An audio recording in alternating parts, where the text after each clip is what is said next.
Welcome to Everyday English with Annie. But what if the words I just spoke actually carried literal physical weight? Right, like if they had an actual mass to them. Yeah, exactly. Like if the sound waves of that specific greeting could actually mutate the molecular structure of a glass of water that's sitting on your desk right now? I mean, if that were true, you'd probably be way more careful about the audio you pipe into your headphones. Oh, 100%. And today, we're actually playfully hijacking that standard intro for a very special edition of our deep dive. We are indeed. Yeah, we're tailoring this conversation specifically for clear, engaging English listening practice, but we're centering it around a question that is, quite frankly, just completely mind-bending. Oh, totally mind-bending. Right, and that question is, does water have memories? Which is just, it's the kind of question that forces you to completely rethink your relationship with the physical world. It really does. Because usually, we treat water as this ultimate neutral substance. It's passive. You drink it, you wash your car with it, you watch it fall from the sky. Right, it's just background noise in our lives. Exactly. Yeah. But introducing this concept that water might be actively recording its environment, acting as like a liquid hard drive for everything it comes into contact with, it's a massive paradigm shift. It's a huge shift, and to really explore that today, we're unpacking a fascinating digital record that we found preserved on the Internet Archive. Such a great resource. It is. And this specific record is a book from 2004 by Dr. Masaru Emoto. He was born in 1943, by the way. And the book is titled The Hidden Messages in Water. And this book, I mean, it caused quite a stir. Oh, definitely. So our mission today has two layers. First, we're going to tear into Emoto's wild, highly controversial claim that human thoughts and spoken words can physically alter the molecular structure of water. Which is just a wild premise to start with. And second, we want to look at the digital library itself, the platform that is actively preserving esoteric, thought-provoking texts exactly like this one for anyone to access. The parallel there is just too good to ignore, honestly. Right. Yeah, we're analyzing a text about how water supposedly archives human emotion. And we're doing it by exploring a digital platform that archives human knowledge. It's very meta. I love it. So let's jump straight into the deep end with Dr. Emoto's actual methodology. Yes, let's get into how he actually did this. Because he wasn't just, sitting in a room theorizing about this stuff. He was determined to capture the phenomenon visually. He wanted proof. Exactly. Yeah? The source text outlines that he used high-speed photography to capture the crystals that formed in frozen water. But he didn't just grab an ice cube out of a kitchen freezer. No. He exposed the water to very specific stimuli before freezing it, just to see how the molecular structure would react to different things. And to truly appreciate the results he got, you kind of have to understand the sheer logistical difficulty of what he was attempting to do. Oh, for sure. Because you can't just stick a camera in a freezer and hope for the best. To actually capture these structures, he had to take droplets of water, place them in dozens of distinct petri dishes, and freeze them to negative 25 degrees Celsius. Negative 25. Wow. Yeah, super cold. And then he had to move those dishes into a room kept precisely at negative 5 degrees Celsius. That sounds incredibly tedious. It is. And then he'd place the frozen droplets under a microscope and furiously snap high-speed photographs in the fleeting seconds before the heat from the microscope's light melted the ice crystal entirely. I mean, just thinking about the mechanics of that is stressful. Right, it's a race against time. It's basically acting like a microscopic paparazzi, like the high-speed cameras trying to catch water's split-second facial expressions. That's a great way to put it. Or like reading a liquid mood ring in real time before the evidence literally just dissolves. But what did those photographs actually reveal? Well, the visual contrast he documented is staggering.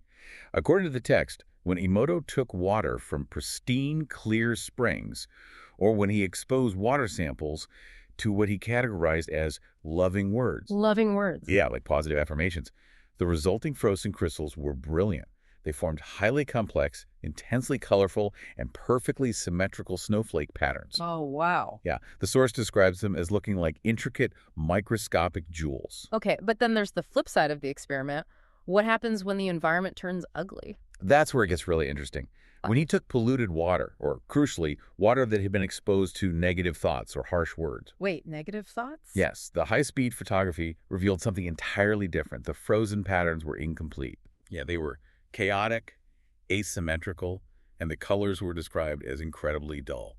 The crystalline structure essentially failed to form into anything beautiful or coherent at all. I mean, I have to push back a little on the logistics of this, though. Go for it. Like, I totally understand taking water from a polluted river. That makes sense. But the text specifically mentions that specific, concentrated thoughts are directed toward them. Right. How exactly does one aim a concentrated thought at a glass of water? You can't just stare intensely at a Petri dish and expect the water to know what you're thinking. It sounded a bit like sci-fi, yeah. Right. How does a purely internal mental process cross the physical boundary into the liquid? So that is the ultimate friction point of his entire body of work. You have to look at how the source material frames human consciousness. Okay, how does it frame it? It treats a thought not as some abstract, invisible ghost trapped inside your skull, but as a literal frequency. A frequency, like a Yeah. sound wave. Exactly. Just as the sound waves from a loudspeaker can physically vibrate a glass of water sitting on a table, Emoto's premise relies on the idea that human intent generates a subtle but measurable vibration. Huh.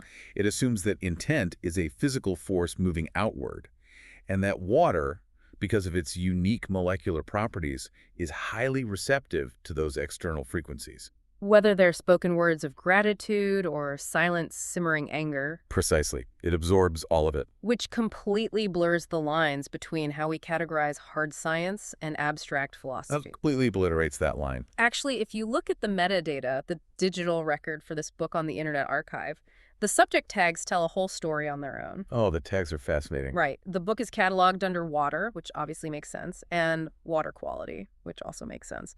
But the third tag is anthroposophy. Anthroposophy. Yeah, that's a really fascinating inclusion there. What exactly is that? Well, if we translate that into a more approachable concept, anthroposophy essentially treats the spiritual realm as a hard science. Wait, spiritual realm as a hard science. Yeah. It argues that the spiritual world isn't just a vague, subjective feeling that varies from person to person. It proposes that there's an objective, structured spiritual reality that human beings can study, observe, and intellectually comprehend. Kind of like how they might study physics or chemistry. Exactly like that. So it takes something we usually view as a poetic metaphor like good vibes or bad energy and treats it as a structured, observable belief system. Yes. And setting that tag right alongside water quality demonstrates how Emoto's work sits squarely at the intersection of environmental metrics and spiritual science. It's marrying the two. Completely. The text treats physical pollution like dirty, chemically contaminated runoff from a factory, and emotional pollution like negative human thoughts as having the exact same destructive, destabilizing effect on the water crystals. Wait, if that is true, doesn't that completely redefine our traditional understanding of what water quality actually means? It forces a total redefinition of the term, yes. Because when we hear about water quality on the news, it's usually about, parts per million of lead or dangerous bacteria levels or microplastics. Right, measurable physical contaminants. But under Emoto's framework, you could theoretically have a glass of water that is perfectly purified on a chemical level. Right, zero bacteria, zero heavy metals, perfectly balanced pH. Exactly. But if that glass of water has been sitting on a table in a room where two people are screaming at each other, its quality is fundamentally compromised. Oh, wow. Yeah, its structural integrity upon freezing would be asymmetrical and dull. It demands that we ask if we're even measuring the right things when we talk about the health of our environment. That is wild. Let's take that concept and scale it way up. Let's do it. Because the source material doesn't just stop at a few petri dishes and a freezer. It explicitly moves from these microscopic frozen crystals to a macro global scale. It does. Emoto draws a very direct and very grand conclusion from his microscopic paparazzi photos. What's the conclusion? The text states that these findings have profound significance, and the reasoning is elegantly simple but genuinely staggering. Humans and the Earth are composed mostly of water. Okay, let's unpack the human element of that for a second. An adult human body is roughly 60% water, right? Give or take, yeah. So if negative words make ice crystals dull and asymmetrical, and we are made mostly of water, are we basically just walking, talking water balloons? A walking water balloon. I love that. But seriously, do we literally physically warp on a cellular level when we're exposed to a bad environment? It is a startling analogy, but based on the text, it's entirely apt. If water is the primary building block of our physical bodies, and water chemically reacts to concentrated thoughts and frequencies. Then we are incredibly porous to the emotional environment around us. So Exactly. a negative environment literally makes our internal waters ugly. That's the implication, yeah. For instance, if I'm sitting in an incredibly toxic, high-stress meeting at work for 2 hours, does Emoto's theory suggest that the actual water molecules in my bloodstream are failing to form coherent patterns? That is the exact profound significance he's pointing toward. It suggests that our localized, concentrated thoughts have a massive, literal ripple effect. Wow. Yeah, going to that toxic meeting isn't just about feeling mentally drained or having a stress headache. It implies a structural, physical alteration is actively happening inside your veins. That is terrifying. And zooming out even further, apply that exact same logic to the planet. Right, because the Earth's surface is about 71% water. Think about the collective output of human consciousness. If millions of people are constantly broadcasting negative thoughts, anxiety, and anger, Emoto's theory suggests we're fundamentally altering the structural harmony of the planet's oceans, lakes, and rivers. we would be polluting the environment with our minds just as effectively as if we were dumping physical waste into a stream. It is such a heavy, almost overwhelming responsibility when you frame it like that. Every single thought essentially becomes an environmental action. It expands the burden of environmentalism exponentially. It's no longer just about making sure you recycle your plastic bottles or reduce your carbon footprint. Right. It becomes about actively curating the quality of your thoughts because your internal state is constantly leaking out into the physical world. It's ironic, really. I mean, Emoto is completely obsessed with the idea that water is nature's ultimate hard drive, right? Constantly absorbing, recording, and remembering its environment. Yes. But humanity has actually built a literal digital hard drive to record our cultural environment, which is the only reason we even have access to Emoto's 2004 text today. That's a great point. And that brings us to the platform preserving this work, the Internet Archive. Just as water supposedly captures the imprint of human emotion, the Internet Archive is actively capturing the imprint of human knowledge. And they're doing it in a digital landscape that is notoriously fragile. Extremely fragile. That fragility is something we don't think about enough. The internet feels permanent, but it really isn't. Not at all. Like, a website goes down, a server farm loses funding, a company gets bought out by a larger conglomerate, and suddenly decades of cultural history, articles, and research just vanish. It's called link rot. Link rot. Yeah, it's like one of Emoto's ice crystals melting under the microscope. Once it's gone, the pattern is permanently lost unless someone was there to take a picture of it. And taking that picture is exactly what the archive is doing. They're essentially the high-speed photography for human culture. How do they actually do it, though? Well, they operate massive web crawlers automated software that constantly browses the internet, taking localized snapshots of websites, articles, and digital media, and saving them to their own servers. So they're capturing the shape of our knowledge before it disappears. Exactly. The text gives us a really clear look at the mission behind this massive undertaking, too.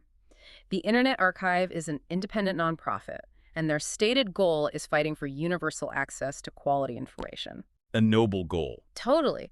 But what I love most about this is how strictly they guard the digital environment they're building. What do you mean? Well, the source specifically notes that they build and maintain all their own systems, they don't run ads, and they explicitly state that they never sell user information. That level of environmental protection is incredibly rare in today's digital landscape. It really is. When you think about the modern internet as a vast ocean of information, you quickly realize how much of it is highly polluted. Oh, absolutely. It's contaminated with commercial interests, aggressive data mining, and targeted advertising algorithms. The Internet Archive is attempting to create a clear spring, to use Emoto's terminology. A clear spring. I love that analogy. They're building a pure environment where information can be preserved without being warped or asymmetrical due to corporate motives. And the mechanics of how they fund this pure environment is fascinating. They're doing it almost entirely through grassroots support. Right, user donation. Yeah, the text mentions that they're powered by online donations averaging about $14. $14, that's it. Just $14. It is such a modest, localized amount, but when you scale it up, it collectively sustains a massive digital memory bank operating out of server rooms in San Francisco. And the scope of what they're managing to preserve with those $14 donations is truly staggering. It's not just old blogs, right? Oh, definitely not. The source material highlights that they're working to keep the historical record straight by meticulously recording government websites, news publications, historical documents, Wow. and the millions of texts, videos, and audio files in their collection. They are backing up petabytes of data to ensure that universal access to quality information remains a reality for knowledge lovers everywhere. Including our wildly esoteric 2004 text on water crystals and anthroposophy. Right, exactly. Because if they weren't capturing these snapshots, unique envelope-pushing ideas like Emoto's might just melt away into digital It obscurity. would just be gone. So, looking at everything we have unpacked today, how do we synthesize all of this? We started by peering through the lens of Dr. Masaru Emoto's high-speed microscope, witnessing claims that a drop of frozen water reacts to loving words with vibrant, complex snowflakes. And we examined the stark, dull asymmetry of water reacting to negative thoughts and broke down the concept of anthroposophy, highlighting a worldview where emotional intent and subtle vibrations carry as much physical destructive weight as a chemical pollutant. We took the walking water balloon analogy and grappled with the profound implication that our bodies and our mostly water planet might literally be absorbing and physically restructuring themselves based on the energy of our thoughts. Which is a lot to take in. It is. And finally, we explored humanity's attempt to build its own memory bank through the Internet Archive, preserving these delicate cultural patterns away from the pollution of data mining and corporate ads. I think as you move through your day, you should consider the dual environments you exist in constantly. Physical and the digital. Exactly. You live in a physical world dominated by water, words, and vibrations, and you navigate a digital world dominated by information, servers, and algorithms. Both of those environments are highly porous. They are. Both of them are constantly recording what you put into them, and both require your active preservation and care. That is so true. And if Emoto is right that water perfectly remembers the emotional data it's exposed to, and the Internet Archive perfectly remembers the digital data we create, it makes you wonder about the future of how we store our history. What do you mean? Well, when humanity eventually runs out of silicon chips, server farms, and hard drives to back up the internet, will the future of human data storage simply be the ocean? Oh, wow. It is definitely something to chew on the next time you pour yourself a glass of water. Keep asking questions, keep exploring, and we will catch you on the next deep dive.